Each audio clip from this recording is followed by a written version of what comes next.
هذه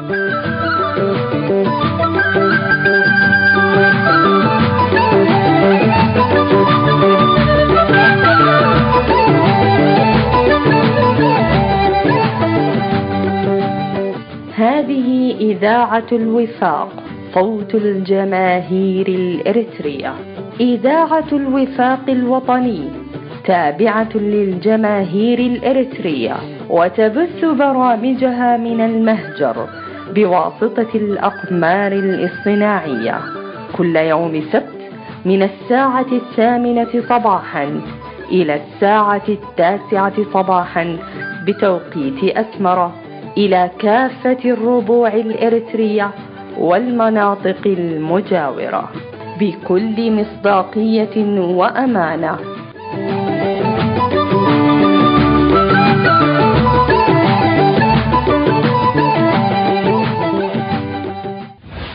مرحبا بكم مستمعين الكرام مع إشراقة شمس كل سبت، ومن إذاعتكم صوت الوفاق الوطني الأريترية.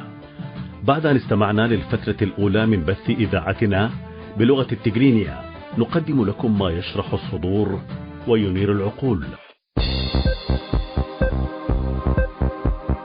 هذه إذاعة الوفاق الوطني الإريتري.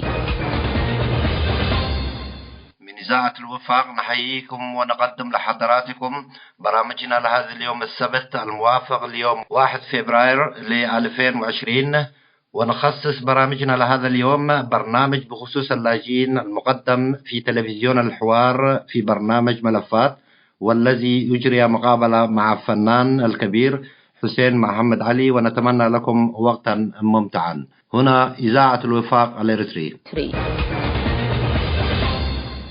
مرحبا بكم مشاهدي الكرام في هذه الحلقة الجديدة من برنامج ملفات إريترية. اليوم أمنيات اللاجئين والجاليات للعام 2020، حلقة نلتقي فيها مع الفنان الإريتري حسين محمد علي، حيث يمر عام ويأتي عام جديد والأمنيات تتجدد بزوال معيقات عودة اللاجئين الإريتريين لوطنهم، لكن تزداد المعاناة وانسداد الأفق في الوطن، وتخرج أعداد جديدة من اللاجئين والمهاجرين الشباب. يدخل عام 2020 والإريتريين في المهجر أكثر تفاؤلا من أي وقت مضى بالعودة لبلادهم وقضاء المناسبة السعيدة بين أهلهم. فمرحبا بكم وبالفنان الإريتري حسين محمد علي في حلقة اليوم. مرحبا بك أستاذ حسين، سعيد بوجودك معنا. كل عام وأنت بخير. كل عام وأنت بخير، وأنا برضه أسعد، وشكرا على الدعوة اللي قدمت لي. السعادة دائما بوجودك معنا حسين محمد علي أبو أنور. حسين، أنت ما هي أمنياتك لهذه السنة الجديدة؟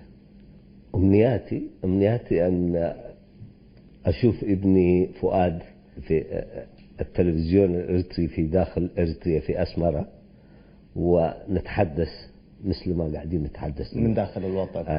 بإذن الله. بإذن الله إن شاء الله. طيب حسين، حتى يعني تتحقق هذه الأمنية قريبا بإذن الله ونعود إلى أرض الوطن ونبث حلقة ملفات إريتريا من الداخل من هناك، لعلنا نشاهد أغنية من أغانيك القديمة التي يعني تدفع في هذا الطريق، في طريق العودة والثورة على الظلم وعلى الاضطهاد وعلى الهجرة واللجوء وكل هذه القضايا. دعنا نتابعها مع المشاهدين ومعك.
جميل حسين محمد علي. هذه الأغنية أعلناها ثورة في 61، أبو أنور، تقريبا 60 سنة منذ 61 حتى اليوم 59 عاما بالتحديد، منذ انطلاق الثورة الإريترية وحتى الآن الشعب الإريتري كل سنة بيقول لبعض السنة الجاية في أسمرة إن شاء الله.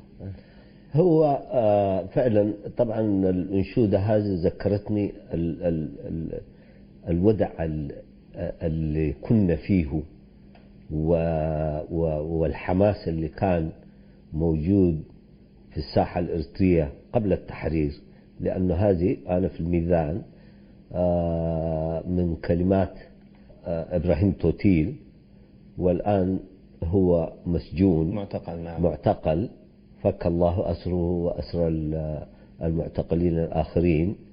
فكنا معناها نحلم مثلنا مثل الآخرين للدخول إلى إريتريا مع التحرير، ولكن شاءت الأقدار فالفصيل اللي هو جبهة التحرير الإريترية اللي كنت أنتمي فيه معناها لم تتاح له الفرصة للدخول إلى إريتريا، أو أعني معناها القيادات والناس اللي كانت تلتف حوالين التنظيم. فالأنشودة هذه معناها خلتني أحس إنه لا زلت أو لا زال الشعب الإريتري معناها هو في أمل أن يعود يوما ما إلى إريتريا وينتزع حقه المسلوب وحلمه الذي سرق من قبل إسياس أفورقي وزمرته. دائما أنا متأمل وأطلب من الشعب الإريتري أن يعيش في الأمل وأن لا يغلط من رحمة الله، نعم. لأنه رحمة الله واسعة، وأن يبذل جهده وبالذات الشباب وأنت واحد منهم. طيب، الملاحظ حسين أن يعني الشعب الإريتري دائما كان لديه هذا الأمل ولديه هذا الصبر وهذا يعني إنه تحقق الحلم الوطني باستقلال إريتريا وكيان مستقل، وعنده يعني طولة البال 30 سنة نضال و30 سنة مع هذا النظام الذي انتهك أبسط أولويات أو أبسط حقوق الشعب الإريتري، وما زال كل سنة بيقول السنة الجاية القابلة في أسمرة. يعني هذا الصبر وهذا الإيمان المطلق بالقضية الإريترية كيف أنت يعني رأيته من خلال وجودك في الميدان؟ يعني كثير لا يعلم أن حسين حمد علي، الكثير يعلم حسين حمد علي، يعلم أو الكل يعلم أن حسين هو الفنان المبدع الذي يطرب الجماهير الإريترية، لكن ليس الكل يعلم أن حسين يعني كان في الميدان وكان مناضلا وكان مقاتلا. هو طبعا كما ذكرت في البداية إنه نحن خرجنا لأنه كنا مظلومين، أعني الشعب الإريتري كان مضطهد ومظلوم وفاقد كل شيء بالنسبة في عهد الاستعمار الإثيوبي في عهد هايلة سلاسي إمبراطور. نعم، الإمبراطور. نعم. والشعب الإريتري عانى من معناها من الاستعمار الإثيوبي معاناة كثيرة، حرقت القرى والنساء أحرقت معناها في بيوتها، في قرى كثيرة معناها مذكورة في التاريخ. نعم. تذكر. فالشعب الإريتري كان بيعاني من أشياء كثيرة. ده بالنسبة للكوماندوس اللي كان يمشي للمؤسسات. أولا طبعا أرجو من الله معناها أن يرني الحق حقا ويرزقني اتباعه. نعم. وأن يرني الباطل باطلا ويرزقني اجتنابه. نعم. وفي نفس الوقت كمان أحب أهني إخواننا المسيحيين في إريتريا بقدوم مناسبة العيد الميلادي. فهو المطلوب طبعا الوحدة. عندما نقول الوحدة معناها الوحدة هذه الشعب الإريتري طبيعته موحد هو معناها، وإنه اختلف معناها في معناها في الدين ولا في العقيدة ولا في قبائله وإلى آخره. شعب إريتريا شعب موحد هو وكان يتعايش بحب واحترام فيما بينه. فحاليا طبعا الناس إن لم يكن أغلبية الناس، بعض الناس بيحسوا بأنه فاقدين الأمل. نعم. لكن بالنسبة للرجل الثوري واللي عاش في الثورة واللي لا زال بيتأمل، هذا لا يفقد الأمل. وعلينا أن لا نفقد الأمل، سواء الكبار ولا سواء الشباب، لأنه هو الحرية بالنسبة لإريتريا تحرير أرضا ده تم بتضحيات المقاتلين المناضلين وبتضحيات الشعب الإريتري الكل. فعلينا أن لا نيأس، علينا أن نوحد صفوفنا ونوحد كلمتنا ونشجع بعضنا لبعض.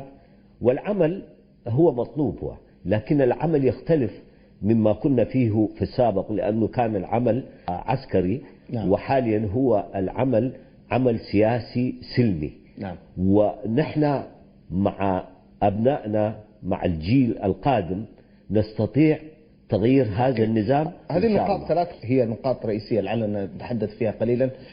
الاستعمار الأثيوبي، الانتهاكات التي قام بها في حق الشعب الإريتري في تلك الحقبة، يعني في نهاية الخمسينات وبداية الستينات والسبعينات بالذات، كانت يعني انتهاكات جسيمة، لكن للأسف الشديد لم توثق هذه الانتهاكات.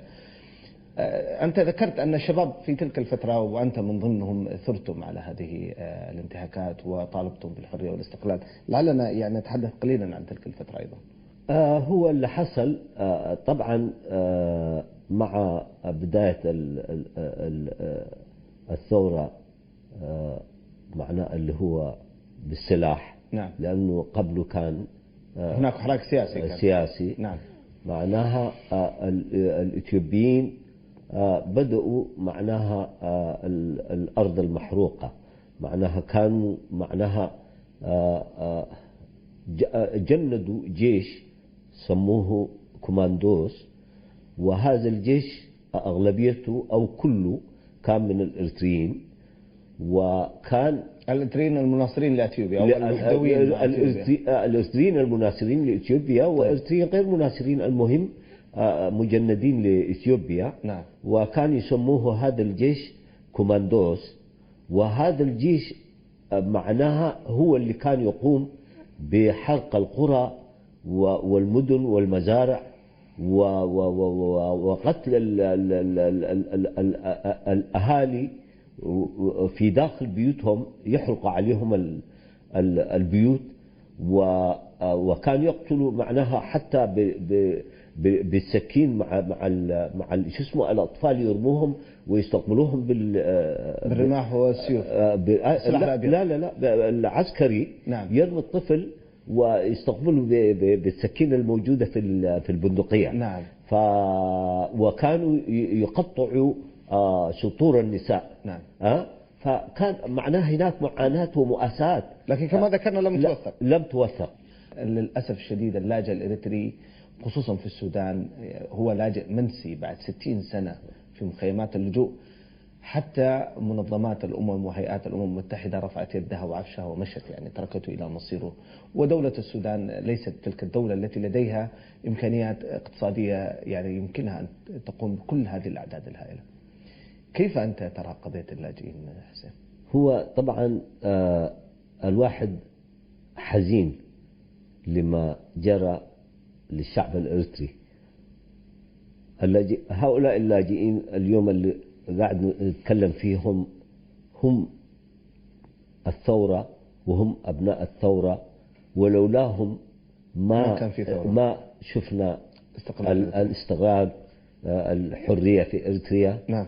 واللي يؤلمني أكثر إنه في ناس معناها انقرضت قبل ما أن تشوف الحرية ولا دخلت إريتريا، ولا زالوا أبنائهم متواجدين في مناطق اللجوء إلى يومنا هذا معناها ما قادرين يدخلوا إلى إريتريا.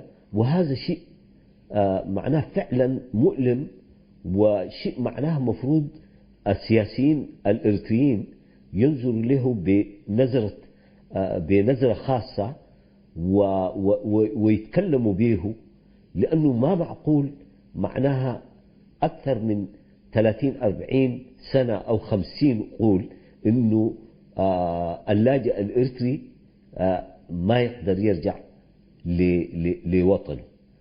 فهذه المعاناة أرجو من الله معناها تكون نهايتها مع حلول عام 2020.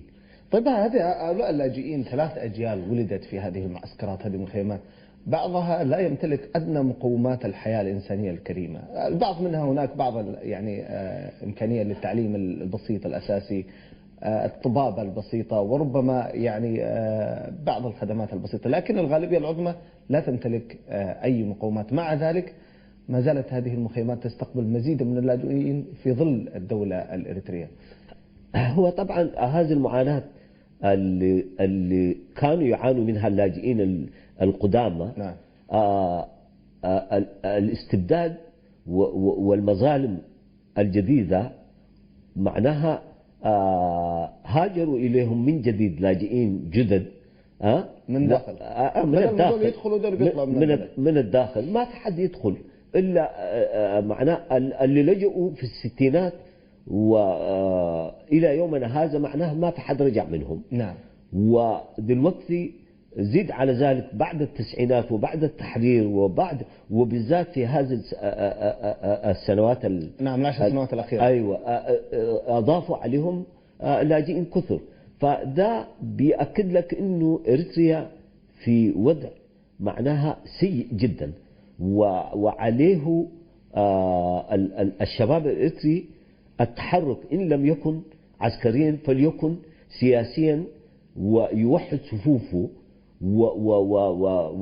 ويطالب بحقوقه سلميا، سواء عن طريق مظاهرات، سواء عن طريق معناها توعية الشباب وتوحيدهم، لأنه في هذه المرحلة وحدة الشعب الإريتري مطلوبة جدا جدا، لأن المؤامرات كثيرة وكل من هب ودب كما نشاهد في معناها كله عايز ينهش على نضالات الشعب الإريتري وعلى وحدة إريتريا وعلى أراضيها. أنت أيضا مطلع ومتابع سياسيا الأوضاع في السودان، الثورة التي جاءت في السودان، برأيك ستحدث تغيير فيما يخص هؤلاء اللاجئين؟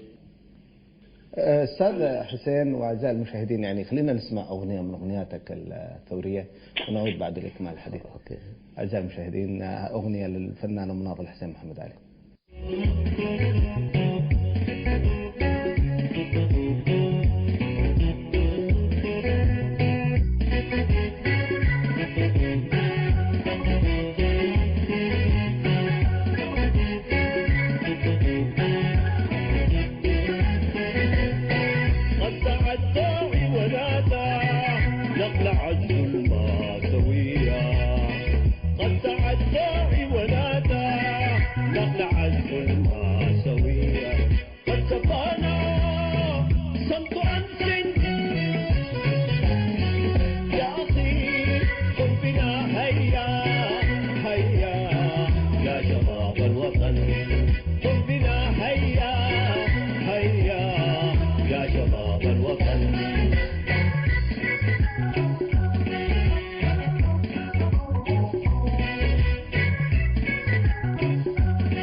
الشعب وهبى بعد الزحمة الكبيرة، هذا الشعب وهبى بعد الزحمة الكبيرة، لا ولا نبض الهوى،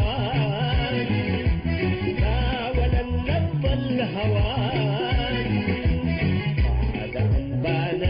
سلسبيلا يا شباب الوطن بعد أن بان المسيرة يا شباب الوطن.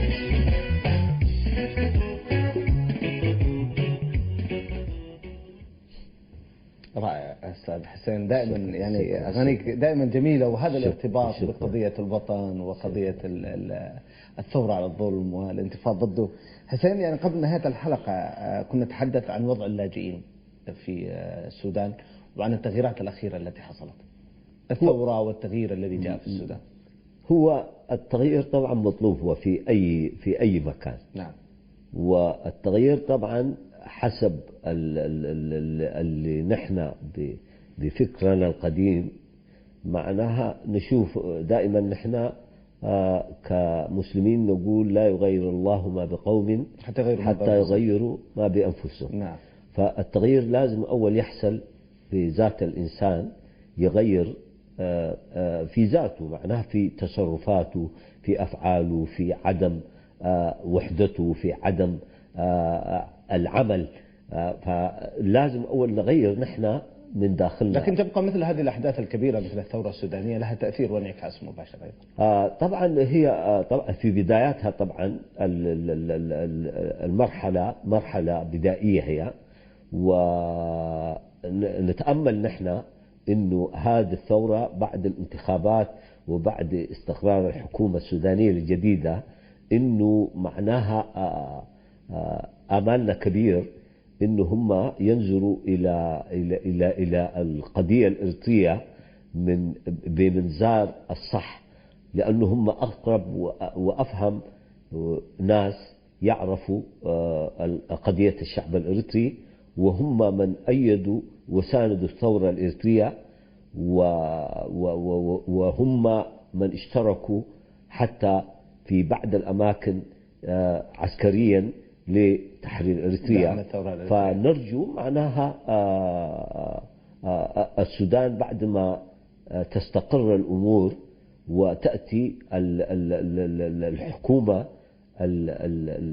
الحكومة القادمة مع المنتخبة أن لا ينسوا قضية الشعب اللاجئين. نأمل أن نتمنى أن تأتي الثورة السودانية بخير للشعب السوداني والشعب الإريتري. حسين محمد علي، الدقائق الأخيرة للبرنامج، لكن لا يمكن أن نمر دون الحديث عن فورتو، أحداث فورتو 2013 في يناير دائما يأتي ببشائر فورتو، هذه المحاولة التي جاءت للانقلاب على نظام الإريتري، نظام السياسة الأفورقي، والتخلص من شروره التي يعني امتدت سنوات طويلة. يناير دائما يأتي بهذه البشائر والكل ينظر إلى الداخل، هل هذا اليناير تتحقق هذه الأمنيات بتغيير النظام؟ هو طبعا كرؤية أي انقلاب عسكري ما يأتي بخير. نعم. ولكن الوضع المعقد في إريتريا معناها كلنا استبشرنا خيرا بمجيء حركة ود علي. نعم. والمصيبة أو الطامة الكبرى إنه أي حركة عسكرية بالذات في هذه المرحلة، وإذا أنت اسمك محمد أو صالح أو أحمد، معناها بدأت تصنف إلى معناها هؤلاء إسلاميين، هؤلاء علما بأنه ناس الحركة اللي جاءت ما أول لم يأتوا من الخارج، اثنين هؤلاء الناس كانوا هم قيادات في النظام. نعم. ولكن رد فعل النظام ولتشويههم بعد فشل الانقلاب معناها قال هؤلاء الناس كلهم ناس إسلاميين وناس إرهابيين وكلام من هذا. فأنا ما أحبذ إنه يجي انقلاب عسكري. حسين، أنت عسكري سابق وضد الانقلابات العسكرية؟ والله أنا الانقلابات العسكرية ما شايف فيها أي خير. فعشان كذا أتمنى أنه التغيير القادم في إريتريا يأتي، وإن معناها لم يستطع الشعب الإريتري تغييره سلميا، ما عندي مانع يأتي عسكريا ومن الناس العقلاء في داخل الجيش الإرثري. المهم يخلصنا من هذا النظام الذي وإن شاء الله حنتخلص من هذا النظام، والإشارات كلها بتشير إلى هذا. بس أهم حاجة وجهها للشعب الإرثري وبالذات للشباب اللي في المهجر والداخل، توحيد وحدتهم، والوحدة ثم الوحدة ثم الوحدة من أجل النجاح والتغيير اللي نتمناه كلنا. طيب، نتمنى أن يعني هذه الأمنيات أن تتحقق في العام 2020. حسين محمد علي، دائما أنت ضيف يمر الوقت معه سريعا، أتمنى أن نلتقيك في حلقات قادمة. أعزائي المشاهدين، هكذا وصلنا لنهاية الحلقة، ونتمنى أن تتحقق أمنيات الجميع للعام 2020. ونترككم مع هذه الأغنية للمناضل حسين محمد علي. ألتقيكم الأسبوع القادم بإذن الله.